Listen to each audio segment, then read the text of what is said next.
Welcome to the FemiNinja Project. I am your host, Cheryl Ilove, middle-aged ninja hiding in plain sight, dedicated to restoring human dignity one person at a time and helping you unleash your personal power.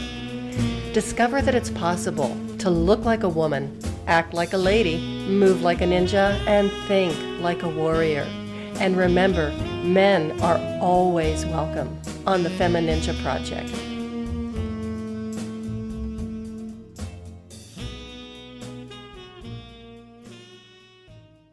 Welcome to another episode of the FemiNinja Project. And today we're going to talk about making a fresh start after a crisis or after a tragedy. And I have somebody here who is going to share her story with us and tell us a little bit more about that. Her name is Roni Lambrecht. She is an amazing woman. She is a very dear friend of mine. She is also an award-winning author. She wrote a book called Parenting at Your Best. She is also a realtor, both in the state of Colorado and the state of Tennessee. And she is, just like I said, an amazing person. So Roni, welcome to the show. Well, thanks, Cheryl. I hope I don't let anybody down. That was pretty fancy. Well, here on the show, we're known for fancy. And before we continue, though, I just wanted to let the listeners know that this is the second time you've been on the FemiNinja Project. Yes. The first time is episode 33, number 33, titled Do It for Dalton. And it was about your story, about how you and your husband, John, lost your only child, your son, Dalton, back in 2015, was it? 2013. Wow. 6 years, 5 months. It's just an amazing story. So I really encourage everybody to go back to episode 33 and listen to your story. You are such a source of strength and courage and inspiration for so many people. I know you don't think that, or you might not think that about yourself. I don't know. I hope that that's the case. I hope that out of all this tragedy and horrendousness in our life that something good comes of it. And I think the goal is if we help one person with anything, then it's worth it. I guess not worth it, but it has meaning. It has meaning. That's the word. Purpose. Yeah. So you and your husband, John, who is a totally awesome guy. Thanks. You had a strong marriage to begin with, and you had a very strong family unit with the three of you and your husband and Dalton. And you also had a very strong ties to extended family as well. Absolutely. Still do. Yes. And then going through all of this, it's just hard to even wrap your head around for somebody who's just, listening to it. But tell us just a little bit of what your life was like here in Colorado after you lost Dalton. And then what prompted this fresh start? Well, I think, pretty close to right after we lost Dalton, maybe 6 months after or so, John would just continue to mention how hard it was to come home from work at night and to look up the stairs and not see Dalton, sitting at his computer or doing homework, or, have him not come to the door and greet us or that kind of a thing. And anyway, and John just kept kind of throwing little tidbits out there about, I just don't think we can stay in this house. I don't think we can do this. I don't think I can stay here. I think we need to do something new and all of those things. And I kept saying, being the mom, his wife, obviously, but Dalton's mom, and Dalton grew up in the house that we built. We built that house for us. We built that house to live in forever. We designed it for Dalton. We designed it for our grandkids. We designed it so that we had the coolest basement in the entire world. The people who bought our house love it. But yeah, it was so cool. And we'd finished the basement so that we had like 1,600 square feet of pool table and karaoke and poker table and all this cool hangout, so that Dalton and all of his teenage friends would have a safe place to hang out and do fun things and that kind of thing. So yeah, we built this big house thinking we'd be there forever and ever and ever and ever. And then John comes home like literally every day. I don't know how long I can do this. I don't know if I can do this anymore. I just don't think we can stay in this house, and me as the mom is saying, no. We built this house to live in forever. We had a plan. This is what we're going to do. We're going to stay here because we can't leave, because this is where Dalton grew up. This is where all of our memories are. This is where our support system is. You know, we're very close to all of our neighbors who have become family and over the years. And we had been in that house at that point, when Dalton passed away, we had been there for 11 years when Dalton passed away. And the neighborhood put on an amazing homecoming for us after we lost Dalton. And I don't know, there was so much home there, I guess I just have to say. And So for me, that was an impossibility. Never, ever in a million years would we ever sell this house and move anywhere, not to mention out of state and away from my family. That was an impossibility and not ever something I would even consider. So in 2014, when John started mentioning it, there was no way. Mm-hmm. And then in 2016, he got a little bit more pushy about it. And then in 2018, he was done. He was like, we have got to get out of this house. I can't do this anymore. We have to leave. I can't come home and with Dalton not here anymore. And, and you would think that after that amount of time, you would think that you kind of get used to him not being there, that kind of a thing. And I don't know, you don't get used to it. You think, people say it takes 21 days to make a habit, and you'd think it would take 21 to break it, right? No, not one like this.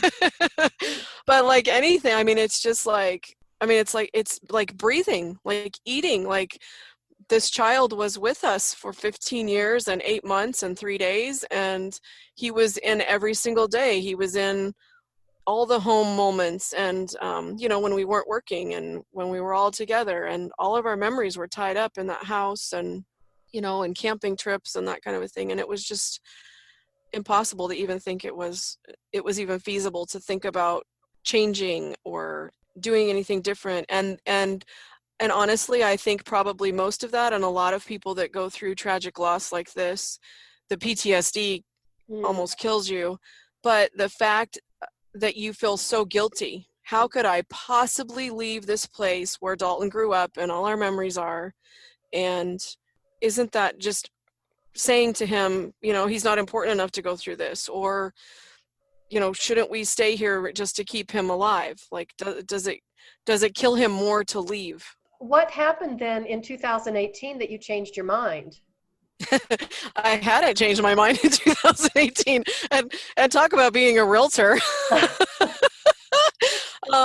We put the house on the market in April of 2018, and I did an open house, much to my dismay, because I'm very much against open houses. I think they're ridiculous for many different reasons, but mainly because if someone is qualified to buy a house, they're going to come through with their agent. There's no reason to do an open house. An open house is just for your looky-loos and your nosy people and that kind of a thing. So anyway, that's what I think.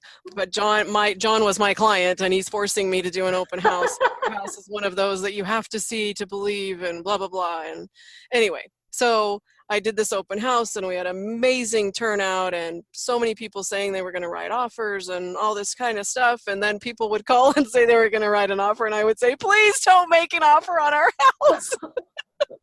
Please don't do it. I don't want to leave. My husband wants to leave. Please, no. I do believe in psychology that's called cognizant dissonance. Exactly. So yeah, this really wonderful realtor here who I've tried to sell to many people over the years, right? Oh, that's so funny. Here I am. I'm trashing my own listing, Please don't buy my house. So yeah, in all honesty, we put our house on the market. It was the first week of April in 2018, and it took us 14 months to sell that house because I was not ready. Mm-hmm. Literally every person who was interested, I would do something to sabotage it. And one day, I think in October or November of 2018, John heard me on the phone with another realtor, and the realtor had said to me, my buyers really love your house. I think that they're ready to make an offer. We're looking at making an offer of whatever it was. I don't even remember what the number was. And would you be willing to accept that? And I said, honestly, you just can't put a price on this house. And it wasn't the price that it wasn't the price that was the issue, obviously. It was me. But I didn't know John was home from work. And apparently not. Yeah, and I'm in my office, and he comes walking through the house, and he walks by my office, and he's standing behind me because my desk faces the window. And I'm talking to this realtor, and I'm explaining how I don't want to sell the house, and I don't want to leave, and what we've gone through, and what my husband's wanting to do, and that I'm trying to convince my husband that if the house just won't sell, then that means we don't leave. Okay, I have to say something, because even during this entire process, and your house was up for sale, and we kept saying, "Oh, how's it going, Roni? Oh, it's just such a slow market," and this and that. And the things that you were telling people were completely different than what you were actually doing. So right. That is very for everybody else, it was a really great market. Right. That is, so I never even knew this story. So this is like true confessions here. This is totally true confessions, and I'm really embarrassed. And John nearly killed me that day. What did he say? Well, I turned around and noticed he was there, and I'm thinking, oh crap, how much has he heard? I'm sure the look on his face told you how much he heard. And he does the slicing, across his neck thing, with his hand, like, you better cut that freaking phone off. So I get off the phone with that agent, and he's like, what are you doing? You're killing us. We need to leave. You're doing this to us. It's you that's been holding this off. I can't believe it. I knew you weren't for this, and I knew that this wasn't for you. But you know what? I need this to happen. I need this. I need this. And that day, it was really eye-opening to me and in our marriage. And John said, we just sat down that day, and I just cried and cried and cried. And I told him, I am so afraid that we're going to get rid of this house, and all of our memories are here, and Dalton grew up here, and we built this house for him. And John just kept saying, we're never going to have grandbabies to live here. We're never going to be able to give this house to Dalton. He's gone. And we can't keep holding on to something that is never going to happen. And he said, and you know what, babe? I have done what you wanted to do this whole time. I have done what you needed during your grieving process. And I need this. I need it. I need a change. And it didn't click with me until he really spelled it out for me. It just did not click that he was there still in that house because I was forcing him to be, basically. Oh. And I just didn't realize how serious he was. I knew, I'd put the house on the market, and we'd done all these things to get it to sell. And, I'd done all the pictures and all the everything that a typical realtor would do. I'd done all the everything except the letting it go. Right. And so even up to closing day, I had the buyers come. We closed in May of 2019. And I was very picky and choosy with my buyers, and we have the perfect people in the house. Hi, Lorna. Hi, Kelly. We love you guys. So if you're listening, we're very happy you guys got the house. But yeah, I was so picky, and I wanted the perfect neighbors for our neighbors who we were leaving. I wanted, the perfect family to go in there and love the house that we loved so much, because it was so special. We had done so many things that no other home builder would ever think of doing that are, logical things in a house. And it was so beautiful. And, it's just crazy. But well, it's crazy what your mind does when you're under that much pressure, that much grief, that much strain. Yes. Yeah. Yeah. So, but it all worked out. The new buyers came in, they bought the house. We closed at the house. My sister was our closer, and so she came to the house and closed us, and I cried the entire time, and our new buyer cried with me. Oh. So your sister came with a box of Kleenex, right? Yes, she did. She did, and she cried with us too. And it was a very sad closing, but it was also very happy in that we got the right people in the house, and I feel like we left a beautiful legacy for them to carry on with that amazing house. So So they got the house for a steal because I screwed up in my realtoring. But so yeah, they got the house for about 200 grand less than what they should have. So they got a major steal on the house, and okay, so let me but they love it. Let me interject right now. So for my listeners, you really want to connect with Roni if you need a real. Probably not now, huh? They're gonna be like, no way. No. She'll look out for you. Emotional. No. Did it almost feel like a weight was lifted from you, or did it feel like that way for John? Oh yes. So for John, it was like, yeah, like 1,000 pounds would just lift it off of his shoulders. Yeah, very much so. For me, it kind of threw me into a pretty deep depression. Uh-huh. And the fact that we had decided to move out of state to a place we didn't know anybody, that we didn't know anything, that we were just going to start fresh. Mhm. And we chose Tennessee because we love music and we love country dancing. So out of the blue, we just chose that, where's the best live music in the world? And it's in Nashville, Tennessee. And so we're going to go live somewhere by there and keep ourselves busy, with music and being a realtor and doing construction and all the kind of things that we do. And I actually have a full-time job now. I work for a title company here, but I also have my real estate license. But it was a huge weight lifted for John. It was a weight lifted for me in that I knew we were doing what he wanted to do. And one of the things that he kept saying was, we have been, for 20 however many years, 22 years I think at that point, we have been where you wanted to be. We have been where your family is. And don't get me wrong, he loves my family. They love him very much. And I think if there was a choice, they would choose him, not me.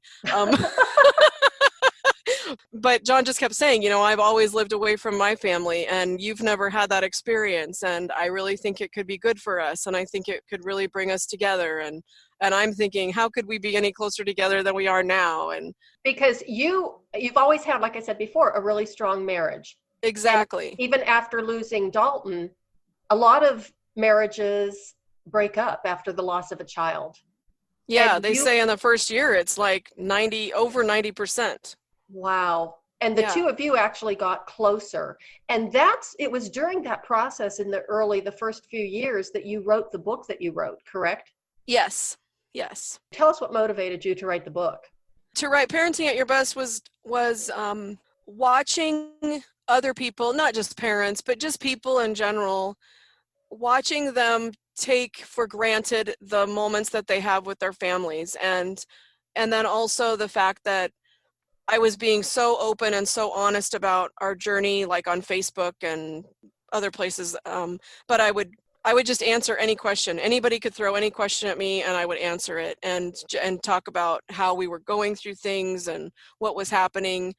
And people would just say, oh my gosh, you should write a book because what you said today made me, change the way I talk to my kids, or it changed, we did one thing in our, that you used to do. We changed that in our lives and it's made a world of difference in our relationship. And so I just thought, if all these people are saying we should write a parenting book, and then John had all these regrets and he was like, he said, with your writing skills, you should write a book that talks about what people can do to not have regrets like I have regrets, because John has a ton of regrets. But John has no reason to have those regrets.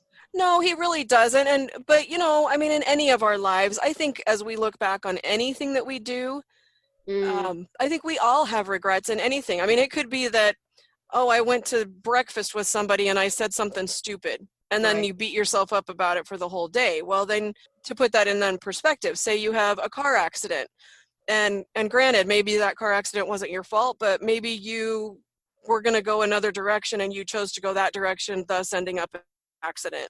And then you think, oh God, what if I'd have gone the other way, this wouldn't have happened. Or you can roll it any way you want to roll it, but that's just another little thing. Or maybe you lost your job.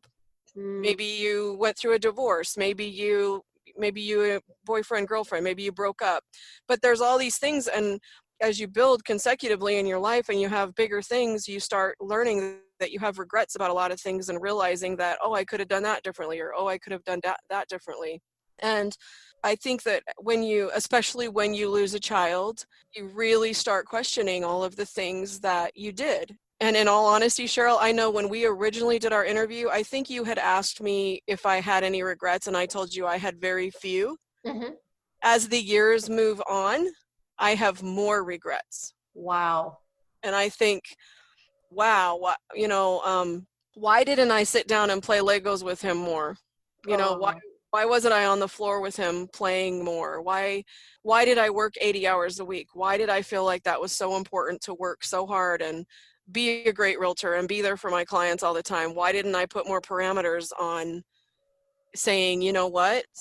I know you need to buy a house, or I know you need to sell your house or whatever, but I'm quitting at 8:00 at night instead of quitting at midnight, or I'm not going to get up in the middle of the night and work and then be tired the next day because I need that. I need rest. I need some self-care, so that I can be a better me for my family, so that I can be a better wife and a better mom and those kind of things. And But, of course, I never met Dalton because I met you after he had passed away. But when I think of him and I think of your book and I think of the two of you together, I see you guys folding laundry and having a sock battle. yes, exactly. So it's so funny because it's both the things in your book and some of the stories that you've told me along the way are the things that I think of. And to me, it's like you really did a fantastic job of raising him and spent some really wonderful time with him and did some terrific things.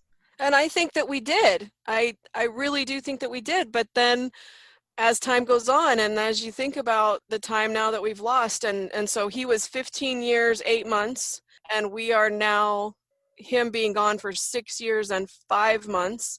So a third of his life we've now lived without him. Wow.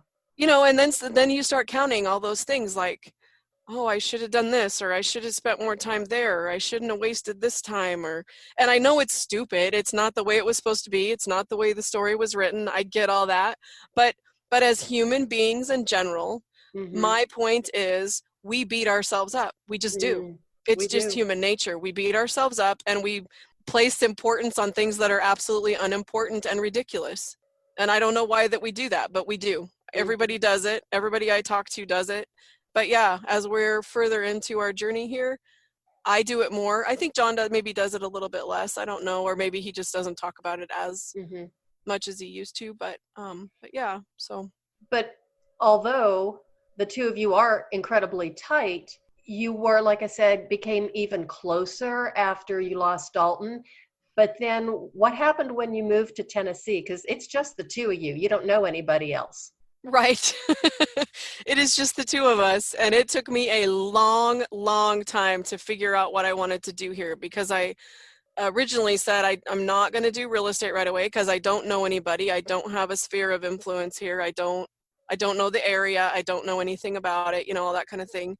And then when we started looking for our house, we literally, just John and I, before we even got a realtor here, we literally drove 3,000 miles, more than 3,000 miles on our own, researching the Tennessee area. And all my parameters was that I wanted to be within 40 minutes drive time of the live music.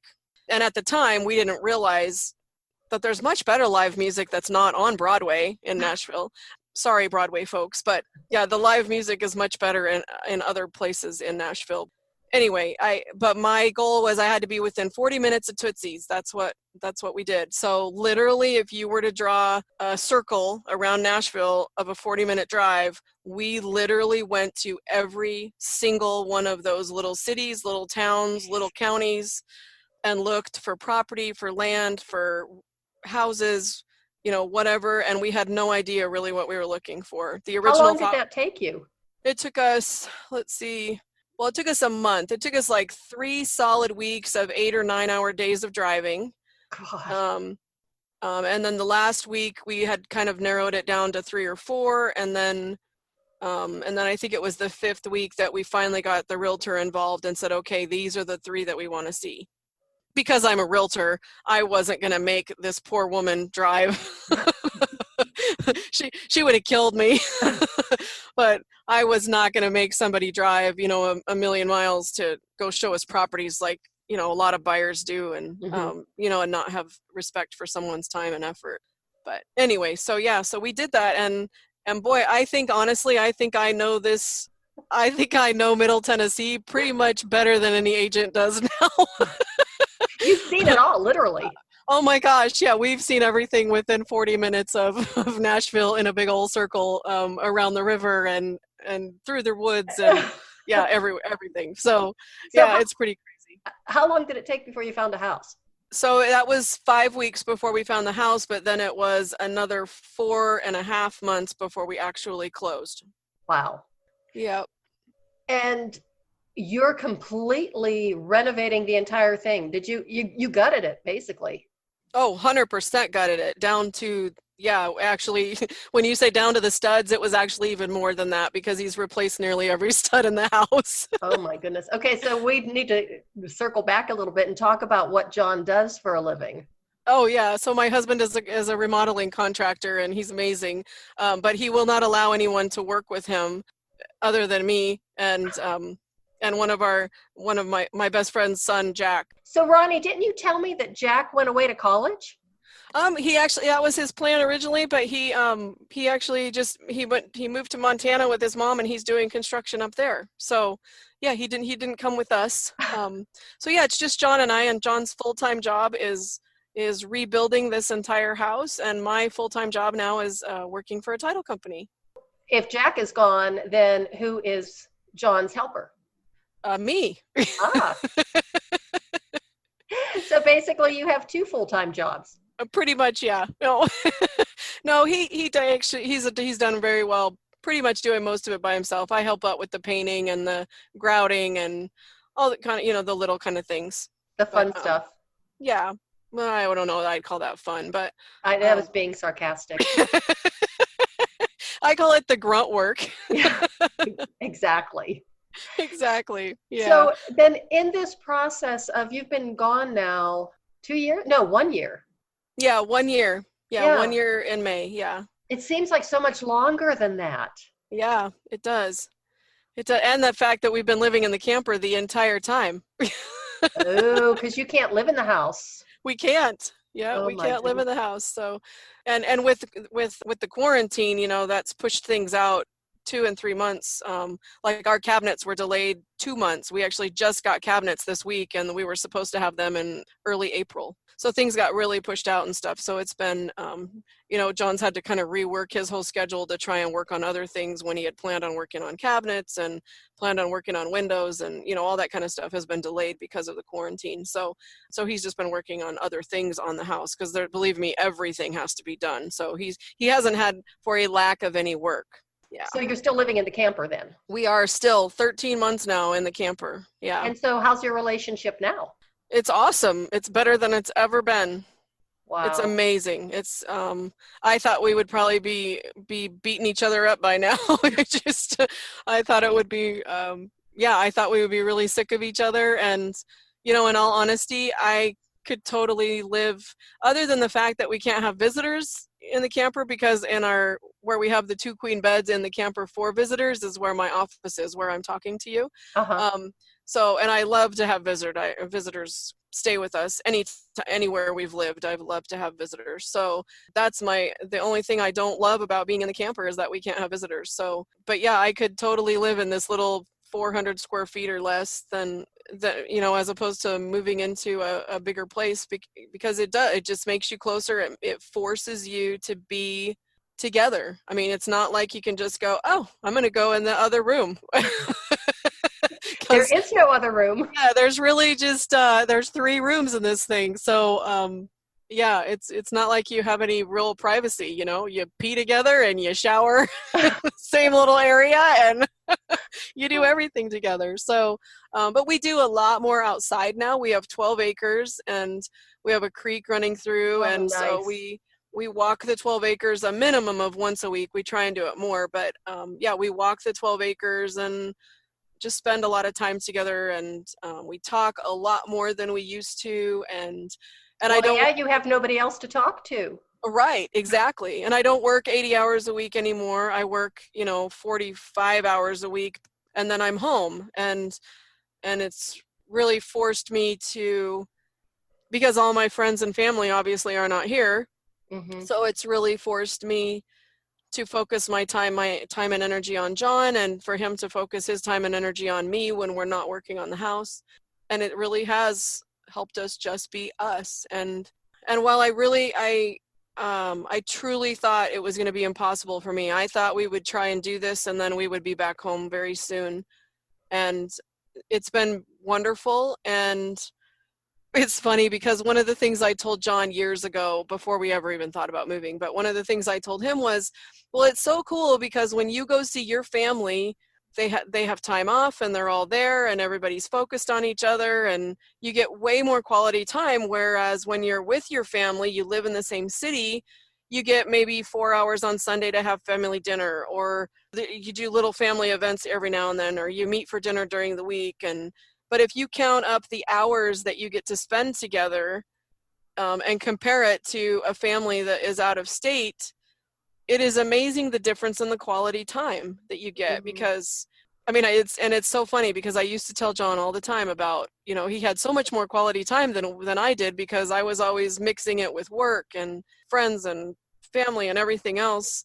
And, when he got to go home to Texas, he never had to share his time. He got to have, 2 or 3 weeks with his mom and the rest of the family, and it was all focused time and very quality time and that kind of a thing. And I do feel like that now with me. When I go home, I do go home and work, and I'm working quite a bit when I am at home, but I do feel like our time when we're there is more focused. And if I go and I don't let clients know that I'm coming home, then we really have good focused time with my parents and my sister and her kids.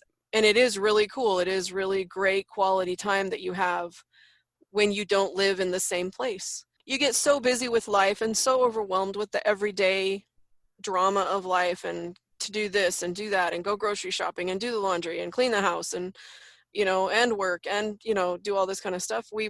I think we forget and we take advantage when we do have those people right there next to us. We think they're always going to be there, and we right.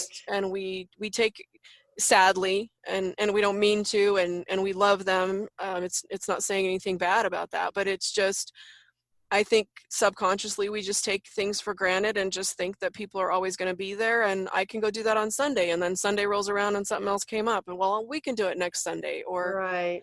And I remember there, for probably the last year that we were home, we used to see mom and dad all the time, I think, and my sister. It felt like we did, and then it felt like, God, things were so busy, and then it was 3 and 4 weeks between that we wouldn't see them because we were so busy with work.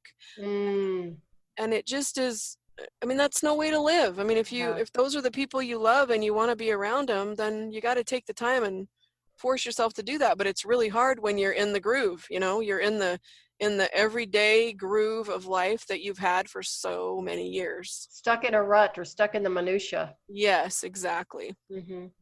So as far as this fresh start that you have with John, I know it was really incredibly difficult. I know it was an incredible transition. I know that you fought it for quite a long time. But what would you say about it now? Obviously, it was a good move. Yeah, I'm still convincing myself of that a lot. John is 100% convinced that it was a good move. I am 85-ish%. That's actually pretty good. Yeah, we've made great friends here. I've got a great job, and it took me a really long time to get a job and for things to work out in that arena, and depression was very rampant for the 10 months or 9 months or so that I didn't have a job here. Mm-hmm. That was paying the bills, because I was so worried all the time about money and that kind of a thing. But I really do believe, like, having this land, like, here's an example. So last weekend we do campfires, I guess you would call it. I don't know, because we live in the camper. So I call them campfires, but we do fires every single weekend. We have a humongous fire because John's cutting dead trees down still. I mean, we have 12 acres now. He has a lot of work to do. Wow. So, and I'm not an outdoorsy girl because my eyes swell shut with my allergies. So, but yeah, he's cutting trees down all the time or whatever. And I love to play with fire. And so we always have campfires on Saturday nights. And last week he said to me, did you ever think you'd be listening to the Grand Ole Opry on Facebook and dancing around the fire in your rubber boots? You know, did you ever dream that's what you'd be doing with your husband, sitting under the stars in a pasture, around a campfire in your rubber boots? And anyway, it was just the funniest thing. And then last night, for the very first time in many months, because of the quarantine, we got to go out. And so we went out dancing last night, and you're not allowed to dance in these clubs anymore. And it's because they don't want people, they want you social distancing. So we made our own little dance floor in the back of this place, and just us two danced in this little area. And the waitress came in and she said, "We've missed you guys. She goes, and obviously you really missed dancing." And John says, "Well, really, we didn't, because we've been dancing at home." But we've been dancing in the dirt. But it's really cool to be able to go, okay, yeah, I do want to go out and listen to a live band or that kind of thing. But it's also really cool to know that we have such a cool piece of property, and we can just start a campfire, and we can turn the music up really loud, and nobody's going to moan, and complain about it. And it's really cool just to sit there, just the two of us, and just chill and talk and watch the sunset and do the campfire and watch the lightning bugs. And that's the thing. What John is most excited about, the lightning bugs. It's the funniest thing. He's so I know. cute. I love lightning bugs. That's the one. I had never seen one. I'd never seen one until we got this property. Well, you're a Colorado girl. I know. Isn't that crazy? I know. We had them in Pennsylvania, and I miss them. And if I go home in the summer and I see fireflies, I just go crazy. Yeah, it's beautiful. It's so pretty. Yeah. And they have a huge thing here in Tennessee every April. You have to actually get a lottery ticket or something. I don't remember. I don't know what it's called, but you have to get a lottery to be able to go see the lightning bugs mate, because it's called synchronized lightning bugs, or synchronized mating, or something like that. But it's like you could put music to it, and it's completely synchronized, because that's how they find each other to mate, to have babies. Wow. Yeah, it's really cool. It's a 2-week thing here. It's a really big deal. I never would have thought of that, but that's pretty exciting. The things that you learn, when you go to different places. Yeah. So what would you say to anybody who is thinking of beginning again, or making a new start, or starting a new life, or making a major life change, especially after they have had a tragedy or a horrible loss? Well, I do definitely think if it's a tragedy like ours was, I think in your first 2 years, you don't need to be doing anything major, especially anything major financial wise. I can tell you, we got ourselves into a pretty big rut trying to fill that black hole, and it hurt us financially, and is still hurting us financially. Here we have perfect credit scores, but boy, I don't have a freaking penny in the bank. Yeah. But yeah, because you do, when you lose a child, when you lose a spouse, people that you've lived with every day of, your life for a long time, you make really dumb decisions. And for us, and for the majority of the population who lose someone, it's a financial loss, because you're consistently trying to fill the void with things that you can buy or spend money on. And for us, it was, oh, well, we're going to make memories now. Okay, great. We're going to make memories, but making memories costs money if you're going to travel places. And so we would travel to all these places and spend all this money that we didn't have, or using our retirement, all those kind of things. We just did dumb things because we thought, well, we can't live that long, because we can't live that long without Dalton. Like, if we're here a whole nother year without Dalton, like, that's impossible. So we might as well spend everything we have, right? Oh, right. I mean, that's really how we were living. Like, we don't have to make it to tomorrow. Like, if we went now, it would be great. And that's really how we were living. And so, so I would tell you, financially and emotionally, don't make any really humongous decisions for at least 2 years. But I do think that it's, for everybody it's different, obviously, but I do feel like everyone that I have spoken with says that somewhere between the 1.5 to 2 year mark, they are kind of coming out of the fog a little bit more, and they're able to think a little bit more logically. So, so I would say just at least that 2 year mark to not make any major life decisions or anything. But after that, I would say, making little changes here and there and doing spontaneous things is wonderful, because if you're someone like me who's always been grounded to her calendar, and I'm the girl that plans that at 5:00 on June 2nd in 2019, I'm going to meet you at XYZ restaurant, right? I'm that girl. I'm the planner. And so for me to do anything that's not planned and anything without any major decision-making process, it was a big deal for me. Now, because we've been doing that slowly over, the last 6 years, and I'm getting much better at that. But I would say, I do really believe that this has made a world of difference for us. And I don't know how everybody else's life goes, or, ebbs and flows, that kind of a thing. But I would tell you, moving to a new town, I mean, even somewhere a couple hours away from everyone and everything can give you an entirely new life and kind of a new lease on life, which is really what we needed. And it's been so incredible just to focus on us, to just have each other, to only depend on each other, to have to go through this quarantine and only have just the two of us. And sometimes you run out of things to talk about, or you feel like you're getting on each other's nerves, or that kind of thing. And I'm sure so many people are going through this right now during the quarantine and all that kind of thing. But it has been just incredible for the two of us. We've been lucky enough that obviously we've been working the whole quarantine, where we go to work every single day. So we haven't had to be home, 100%. Yeah. But I do just really think it does make you just really focus on each other, and really, it's just made us so much stronger. I really don't know that there is another human being in the world that I could ever trust to understand what I've been through. And from a mom's point of view, moms have a way different relationship with their kids than dads do. There's a different thing there.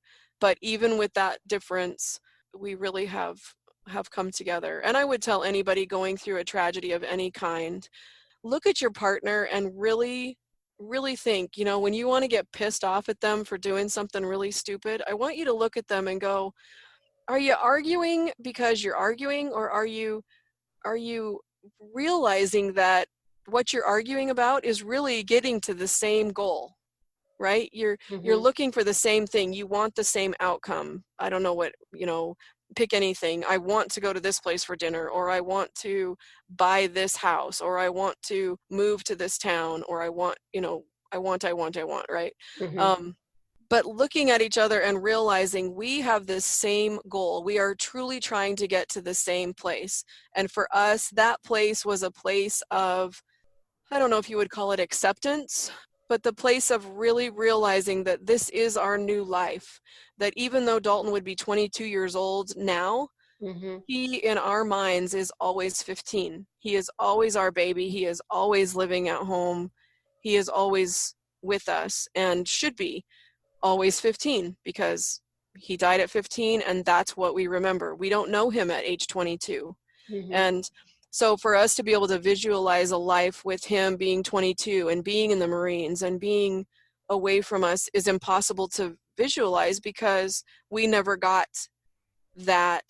We didn't get to see him graduate from high school and run off to college or go off to the Marines or any of those things. And so he will always be that 15 and belong in our house to us. And so for us, realizing the new normal for us is life without Dalton, but not because he is off enjoying his life and making a new life for himself and finding the love of his life and learning what he wants to do for a living and all of those things. That all got taken away from us. And so realizing that this new normal for us, and not being able to have grandkids someday, all of those things, that we do have to accept that, whether we want to or not, it is our reality. And so sucking that up and realizing that, hey, this is it. This is what we've got. And we either need to work together to make it amazing for us, because if we have to be here, better make it as good as we can. And then, because the flip side of that is laying in bed every day or hating each other. And it's just not worth it to be here if you're going to live a life that you hate. Well, I think that you're both just amazing, amazing people. I love you both to death. And thank you so much for being on the show again. Absolutely. I just love talking to you. And I missed you so much. I wish you were still living here, but I'm so happy that you're where you're at and that things are going well for you and for John. And I just can't say enough about you. But you do tell John I said hello and give him a big hug and a kiss for me. I will. Tell Mike the same. I will. And so thanks, Roni, for being here. And to my listeners, thanks for listening. Thanks for tuning in. And remember to make every day count and really pay attention to the people that you love and spending time with them and quality time, because you never know what tomorrow may bring. And that is the way of the FemiNinja.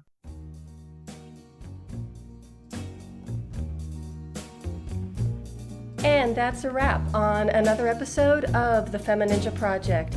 Thank you so much for listening. And remember, be safe, be strong, and until next time, bye now.